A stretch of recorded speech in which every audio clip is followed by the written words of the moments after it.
Children, let us continue the chapter light, that is reflection and refraction of light. After the refractive index and optical density, there are some questions in your textbook. So let us see the questions and let us try to answer the questions. A ray of light traveling in air enters obliquely into water. Does the light ray bends towards the normal or away from the normal? And the reason why you have to answer. You know that light travels faster in rarer medium and slower in denser medium. And here when the ray of light enters from air to water, means it enters from rarer medium to denser medium. And when the light ray enters from rarer medium to denser medium, it bends towards the normal. So therefore you know that the speed of light is faster in rarer medium and lesser in denser medium. So here air is rarer medium and water is denser medium. As its speed decreases when it enters from air to water, it bends towards the normal. Next question. Light enters from air to glass having refractive index 1.50. What is the speed of light in the glass? The speed of light in vacuum is 3 into 10 to the power of 8 meter per second. So let us solve this question. Here it is given that the refractive index of the glass, that is Ri of glass. So let us denote it is ENG, that is equals to 1.50. And the speed of light in air or vacuum is, that is in vacuum it is 3 into 10 to the power of 8 ms to the power of minus 1. Let us denote it is C. C is equals to what?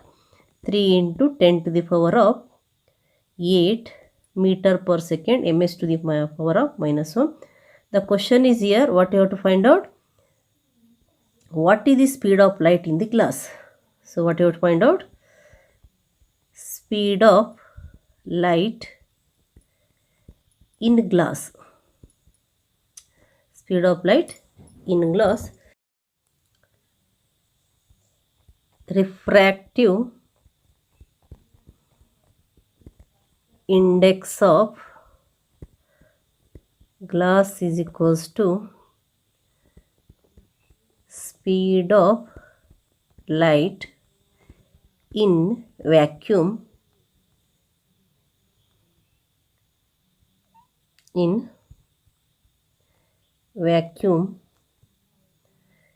divided by speed of light in glass, because it is the refractive index of glass. So it is the ratio between the speed of light in vacuum and speed of light in glass. So therefore here refractive index is 1.50, that is equals to speed of light in vacuum is 3 into 10 to the power of 8 ms to the power of minus 1, that divided by speed of light in glass. Therefore it is, therefore you can take speed of light in glass is equals to 3 into 10 to the power of 8 ms to the power of minus 1 by it is 1.50. And you know that if you remove the decimal point, it becomes 300 into 10 to the power of 8 ms to the power of minus 1 by 150. So it is 15 ones are 15 twos are, you will get 2 into 10 to the power of 8 ms to the power of minus 1. So what is the speed of the light in glass? Speed of the light in glass is equals to 2 into 10 to the power of 8 ms to the power of minus 1. Find out from table the medium having highest optical density and also find the medium with lowest optical density. Here you know that in the table refractive index of some material is given, and you know that the diamond is having highest refractive index, therefore it has highest optical density. Here the refractive index of diamond is maximum, so it is having maximum optical density, that is highest optical density. And the air is having lowest refractive index, that is 1.003, therefore the optical density of air is lowest. Air is having lowest optical density. Then the next question is, next fourth question, you are given kerosene, turpentine and water. In which of these does the light travel fastest? Use the information given in table. Now if you see the table, here first let us see the refractive index of kerosene, turpentine oil and water, and the refractive index of kerosene is 1.44 and the refractive index of turpentine oil is 1.47 and the refractive index of water is 1.33. And you know that among all these three, water is having lowest refractive index, so light travels fastest in this optically rarer medium than kerosene and turpentine. So the light travels fastest in water when you compare with kerosene and turpentine oil. The refractive index of diamond is 2.42. What is the meaning of this statement? The refractive index of diamond is 2.42 indicates that the ratio of speed of light in air to that in diamond is 2.42. Means the refractive index of diamond is 2.42, that is equals to speed of light in vacuum or air divided by speed of light in diamond. Now let us go to refraction by spherical lenses. You might have seen small magnifying glass used by watchmakers and watch repairers to see tiny parts. If you touch the surface of the magnifying glass, you may observe that it is having curved surface. And this lens, this magnifying glass is thicker in the middle and thinner at the edges. The glasses used in spectacles and that by watchmaker are examples of lenses. So what is lens? Lens is a transparent material bound by two surfaces of which one or both surfaces are spherical. It means that lens is bound by at least one spherical surface, and in such surfaces one surface will be plane and one surface will be spherical. In this figure, let us see the different types of lenses. See the first one. Here it is a lens having both the surfaces are spherical surfaces and the surfaces are bulged outward, and this is called biconvex lens. And in the second figure, one surface is plane and other surface is bulged outward, that is plano-convex lens. And in this third type, both the surfaces are spherical surfaces, one is bulged outward and other is inward. So this is concavo-convex lens. And this one is having both the spherical surfaces which are bulged inwards, so it is called biconcave lens. And next one is one surface is plane and other surface is bulged inwards, so it is plano-concave lens. And this example, both the surfaces are spherical surfaces and one surface is bulged outward and other one is inward. And normally this biconvex lens are called convex lens and biconcave lens are called concave lenses. See this one magnifying glass, this is convex lens, and you know that convex lens is thicker in the middle and thinner at the edges. See here. That is thicker in the middle and thinner at the edges. Concave lenses are thinner in the middle and thicker at the edges. See the example here. This is the figure of biconvex lens, that is simply it is called as convex lens, and here it is thicker in the middle and thinner at the edges. And here this is the biconcave lens, which is thinner in the middle and thicker at the edges. And in the biconvex lens, that is both the surfaces are the spherical surfaces and which are bulged outward. And here in the biconcave lens also both the surfaces are spherical surfaces and bulged inward. This is convex lens, this is concave lens. See, this is convex lens and this is concave lens. This is also convex lens. And here you can see the different images of lenses. And this is the magnifying glass which is made by convex lens. Here you see the differences between convex lens and concave lens. Already you know that convex lens is thicker in the middle, thinner at the edges, and concave lens is thinner in the middle and thicker at the edges.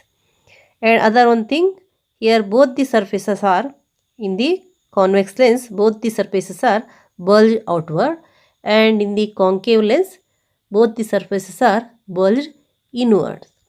And also you know that here the convex lens is converging lens, because here the light rays which falls on the surface of the convex lens refracts and converges towards the point. And in the case of concave lens, the ray of light falls on the surface of the concave lens and they refracts, and the refracted rays appears to come from a point. That means they diverges away from one point. So that is called the diverging lens. Concave lens is called diverging lens and convex lens is called converging lens.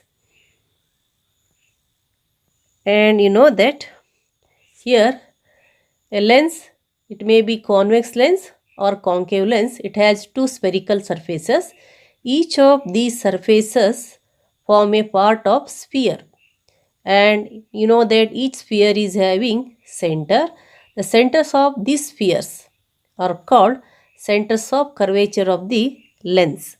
See here there is a convex lens and here there is a concave lens, and this portion appears as a part of one sphere and this portion appears as a part of another sphere. And you know that both the spheres are having centers, and that centers are called centers of curvature of lenses. See the case of concave lens. Here this is the portion of the one sphere and this is also portion of the other sphere, and both the spheres are having the centers, and that centers are called centers of curvature. And the line may pass through the center of curvature and that line is called principal axis. Here there are two center of curvature at C1 and C2. An imaginary straight line passing through the two centers of curvature of lens is called its principal axis. The central point of the lens is called its optic center. This is the center point of the lens, that is called optic center. Here this is the center point, that is called the optic center, and it is actually usually represented by the letter O. Optic center is represented by the letter O. A ray of light through the optical center of a lens passes without bending, without any deviation it passes. Here there is no any refraction. When a ray of light falls on the optic center of the lens. In both the cases, convex lens and concave lens, the ray which passes through the optic center will not deviate. It passes in the same direction without any bending. So, you learnt about center of curvatures, optic centers, and also principal axis. So, what is optic center? That is central point of the lens. And what are centers of curvature? That is each of the surfaces of convex and concave lens form a part of sphere. The centers of these spheres are called centers of curvature of lenses. And what is principal axis? Principal axis is a imaginary straight line passing through the two centers of curvature of lens.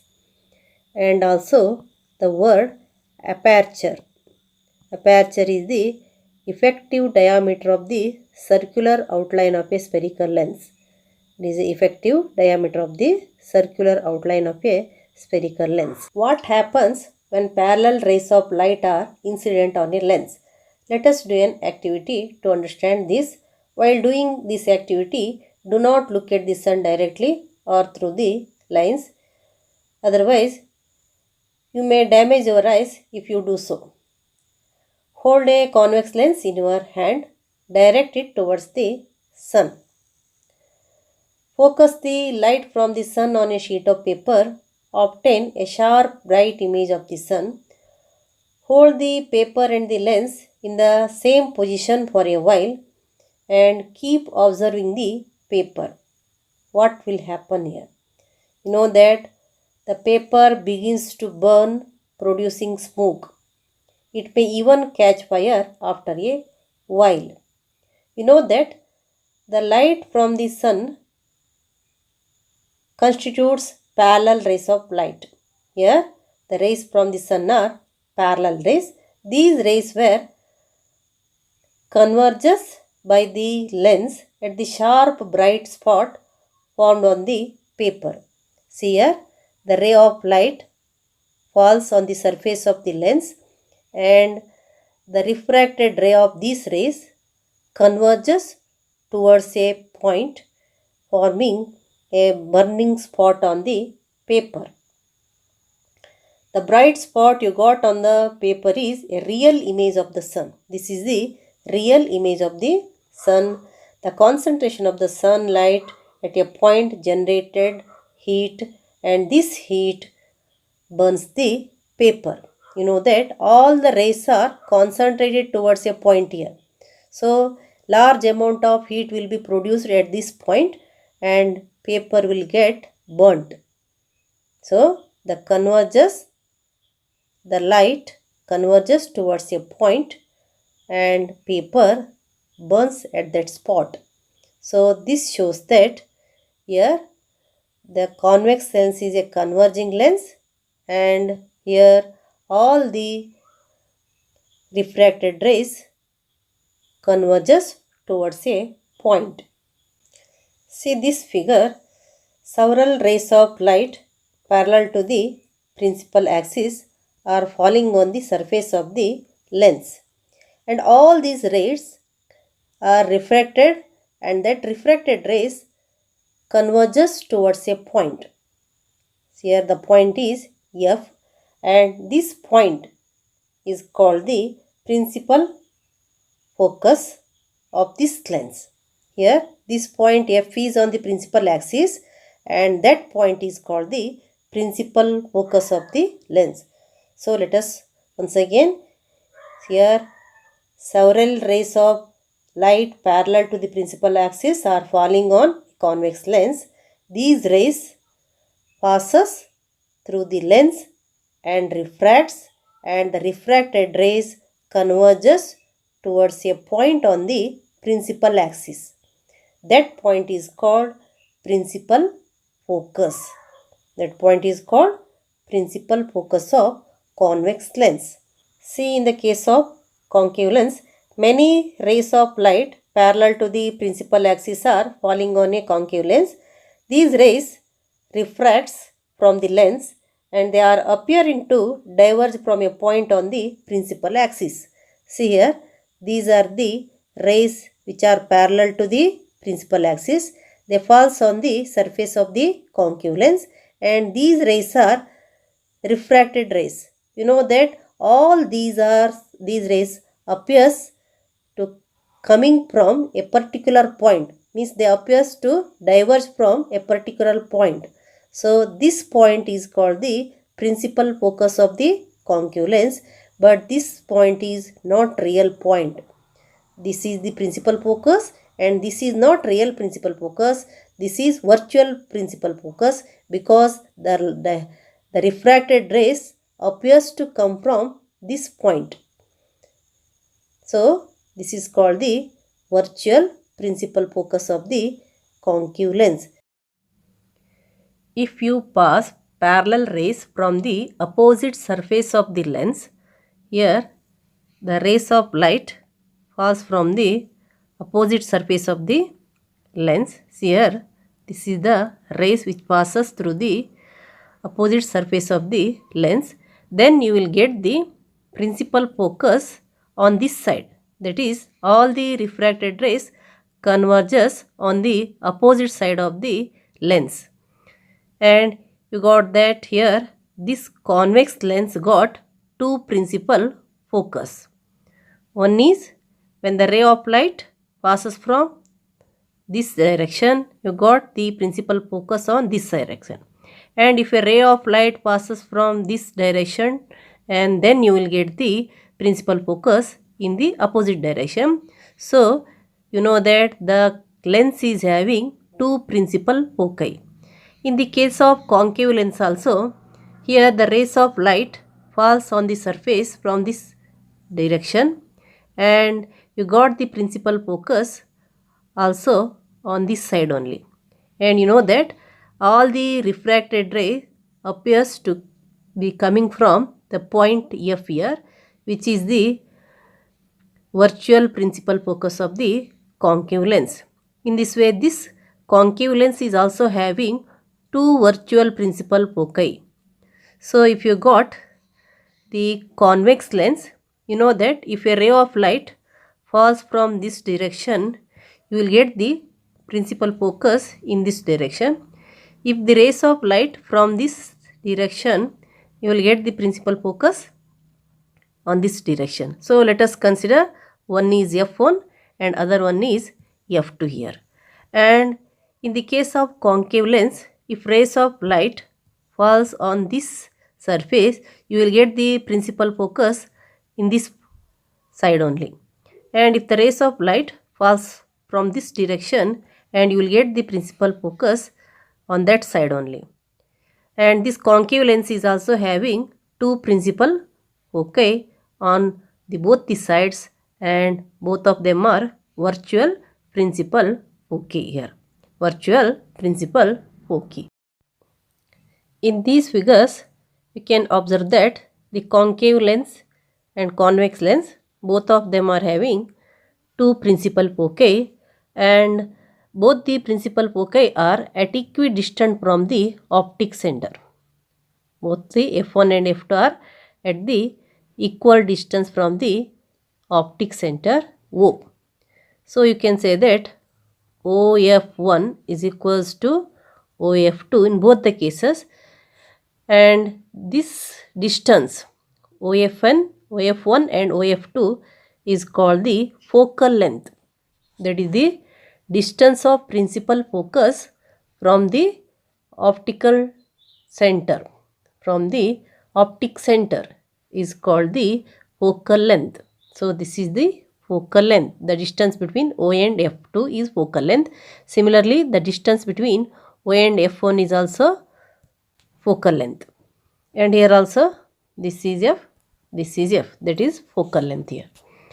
Now here the image formed by the sun is always at the principal focus, and the distance between the position of the lens and the position of the image of the sun gives the approximate focal length of the lens.